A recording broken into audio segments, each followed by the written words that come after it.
Kag sa numero 1 sa mga balita sa Negros subong adlaw.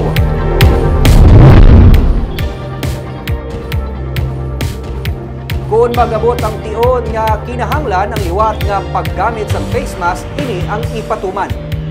Inisunod man kay Negros Occidental Governor Eugenio Lacson sa tunga sang panawagan sang liwat nga paggamit sang face mask kasunod man sa pagsaka sang kaso sang influenza-like illness kag lakip na sang sitwasyon man sa bahin sang ikayong lawas sa iban nga pungsod.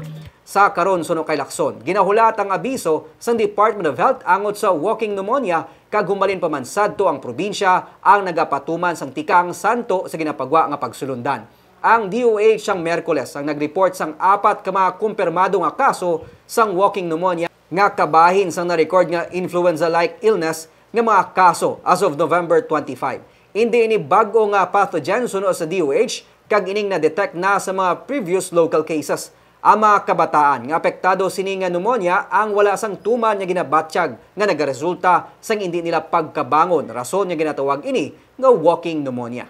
It hasn't been determined yet, no? Even our DOH has not confirmed that there is walking pneumonia here, no? But just the same, we have to monitor this, and we will always be guided from from the guidance that will be provided by DOH. If we have to, as I said last night, if we have to go through wearing face masks, you might have to do that.